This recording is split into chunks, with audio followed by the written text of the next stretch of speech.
27 යටතේ ගරු අනුරසනායක මැතිතුමාගේ ප්‍රශ්නය. ගරු නියෝජ්‍ය කතානායකතුමනි, මෙම ප්‍රකාශ කිරීමට අවස්ථාව ලබා දීම පිළිබඳ මම බෙහෙවින් ස්තුතිවන්ත වෙනවා. විශේෂයෙන් මම හිතනවා අමාත්‍යතුමත් මේ ප්‍රශ්න පිළිබඳව දැනුවත්භාවයක ඉන්නවා, සාකච්ඡාවට ගන්නාව පැවැත්ලා තිබෙනවා. නමුත් තාමත් විසඳුමක් නොවීම හේතු කොටගෙන තමයි මේ ප්‍රශ්නේ මතු කරන්නේ. මීට පෙරත් මා පාර්ලිමේන්තුවේදී මේ ප්‍රශ්නෙම සහිටියා. 3 ඇලයිරක් 2016 රාජ්‍ය පරිපාලන චක්‍රලේඛනයේ වැටුප් සංශෝධන හේතුවෙන් 2015 වසර තුල විශ්‍රාම ගිය රාජ්‍ය සේවකයන්ට විශ්‍රාම වැටුප් සැකසීමේදී සිදුව ඇති ගැටලුකාරී තත්ත්වය මෙතෙක් නොවිසඳී තිබීම පිළිබඳව මෙම සභාවේ අවධානය යොමු කරන කැමැත්තෙමි. වසර ගණනාවක් රජයේ හෝ පෞද්ගලික අංශයේ සේවය කොට විශ්‍රාම ලබා ජීවිතයේ සැදැස්සුවේ විඳින්නුන් සමාජයේ ජ්‍යෙෂ්ඨ පුරවැසියන් ලෙස බහුබුන්ට පාත්‍ර වෙනවා. ඒ ඔවුන් විසින් මේ රටට තමන්ගේ ශක්ති ප්‍රමාණින් ඉටු කරන ලද සේවයට ඇගීමක් ලෙසයි. මෙයින් රජයේ සේවකයන්ට සිට විශ්‍රාම ලැබුවන්ට රජය විසින් මාසික ලබා දෙන විශ්‍රාම වැටුපුවන්ගේ ජීවිතයේ ප්‍රධාන සහ බොහෝ විට එනම් එකම ආදායම් මාර්ගය. එබැවින් ඔවුන් මේ පිළිබඳ බොහෝ සෙයින් සැලකිලිමත් වෙනවා. එහෙත් 2015 වසරේ විශ්‍රාම ලැබුවන්ට විශ්‍රාම වැටුප් ගණනය කිරීමේදී සිදුවී ඇති අසාධාරණය වසර 4ක් පුරා නිවැරදි නොවීම පිළිබඳව ඔවුන් පසුවන්නේ දැඩි කනස්සල්ලෙන්. ආණ්ඩුව විසින් 3 ඇලයිරක් 2016 රාජ්‍ය පරිපාලන චක්‍රලේඛනය වැටුප් සංශෝධනය අනුව නව විශ්‍රාම වැටුප් ගණනය කිරීමේදී 2015 1 දින සිට 2015 12:31 දක්වා කාලය තුල විශ්‍රාම ලැබූ රාජ්‍ය සේවකයන් බලවත් අසාධාරණ ලක් වී තිබෙනවා. මේ අනුව 2015 වර්ෂය තුල ලැබූ දීමනාව සහිත වැටුප් වැඩිවීම 2016 වර්ෂයේ සිට ඔවුන් ලබන විශ්‍රාම වැටුපට අදාළ නොවීම හේතුවෙන් ඔවුන් බලවත් ආර්ථික පීඩාවකට ලක්ව සිටිනවා. මේ කරුණ පිළිබඳ මම විසින් 2016 8/26 වෙනි දින පාර්ලිමේන්තුවේ අමාත්‍යවරයාගෙන් කරන ලද විමසීමකට පිළිතුරු වශයෙන් සහ 2017 එවකට රාජ්‍ය පරිපාලනා කළමනාකරණ අමාත්‍යවරයා සමග එම විශ්‍රාමිකින් විසින් පවත්වන ලද සාකච්ඡාවකදී මේ පිරිසට අසාධාරණ සිදු වී ඇති බව ආණ්ඩුව විසින් පිළිගෙන ඇති නමුදු මේ දක්වා ඔවුන්ගේ ගැටලුවට විසඳුම් ලැබී නැහැ. මේ තත්ත්වය තුළ පහත ගැටලුවලට ගරු අමාත්‍යවරයා පිළිතුරු ලබා දෙවි බලාපොරොත්තු වෙනවා. 3 ඇලයිරක් 2016 අංක දරන 2016 2.5 දිනති රාජ්‍ය පරිපාලන චක්‍රලේඛනය මගින් 2015 සිට අදාළ දීමනාව ඇතුළත් නව වැටුප් ව්‍යුහයක් 2016 1 දින සිට ක්‍රියාත්මක වන බව ප්‍රකාශයට පත් කර තිබීම හේතුවෙන් 2015 1 දින සිට 2015 12:31 දක්වා කාලය තුල විශ්‍රාම ලැබූ රජයේ සේවකයන්ට සිදුවී ඇති අසාධාරණයට විසඳුම් ලබා දීමට ප්‍රමාද වී ඇත්තේයි. 5 ඇලයිරක් 2015 අංක දරන 2015 2.11 වෙනි දිනදී රාජ්‍ය පරිපාලන චක්‍රලේඛන අනුව 2015 වර්ෂයේදී රාජ්‍ය සේවකී නිරතව සිටි පසුව විශ්‍රාම ගිය රාජ්‍ය සේවකයන් සඳහා රුපියල් 10000ක දීමනාවද මූලික වැටුපින් 120ක දීමනාවද 2015 වසර තුල දීමනාව වශයෙන් ගෙවනු ලැබුවා. ඊට සඳහන් කළ රුපියල් 10000ක අන්තර් දීමනාව සහ 120ක දීමනාව පදනම් කරගෙන 3 ඇලයිරක් 2016 නම් වැටුප් ව්‍යුහ සකස් කොට තිබෙනවා. එබැවින් 2015 තුල විශ්‍රාම ගිය රාජ්‍ය සේවකයන්ට එම වැටුප් ව්‍යුහයට අනුව විශ්‍රාම වැටුප් ගණනය කිරීමට කටයුතු කරන්නේද.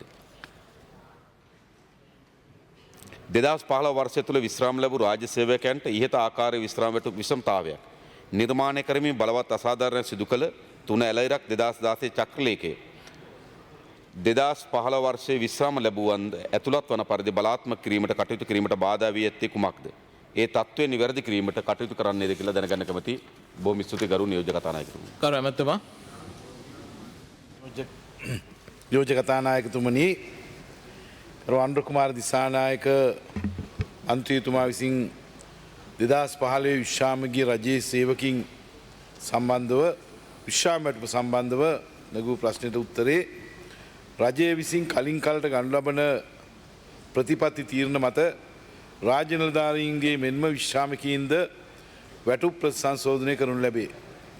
එහිදී රජයේ නිලධාරීන් වෙනුවෙන් සිදු කරන වැටුප් ප්‍රතිසංශෝධනයක විධිවිධාන විශ්‍රාමිකයින් සම්බන්ධයෙන්ද බලපාන ආකාරයට තීරණය කරන අතර 2006 වසරේ සිදු කරන ලද රාජ්‍ය පරිපාලන චක්‍රලේඛ 6/2006 ආයේ සංශෝධන මත රාජ්‍ය නිලධාරීන් සඳහා සිදු කළ වැටුප් සංශෝධනයන්ට අදාළ විශ්‍රාමිකයින් සඳහා පැවති විෂමතා සඳහා විසඳුම් ලබා දී ඇත්තේ 2015 6/25 දිනති රාජ්‍ය පරිපාලන චක්‍රලේඛ 16/2015 මගින් එම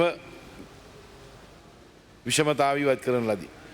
එපරිදිම වර්තමානය වැටුප් චක්‍රලේඛය වන රාජ්‍ය පරිපාලන චක්‍රලේඛ 3/2016 පරිදි එම වැටුප් චක්‍රලේඛ ක්‍රියාත්මක දින දක්වා විශ්‍රාම ගිය නිලධාරීන් හා සම්බන්ධ විශ්‍රාම වැටුප් විෂමතාද ඉහත රාජ්‍ය පරිපාලන චක්‍රලේඛ 16/2015 නිකුත් කර පරිදිම ඉදිරි විශ්‍රාම වැටුප් විෂමතා ඉවත් කිරීමකදී ඉවත් කිරීමට පියවර ගත හැකි බව සඳහන් කරමි.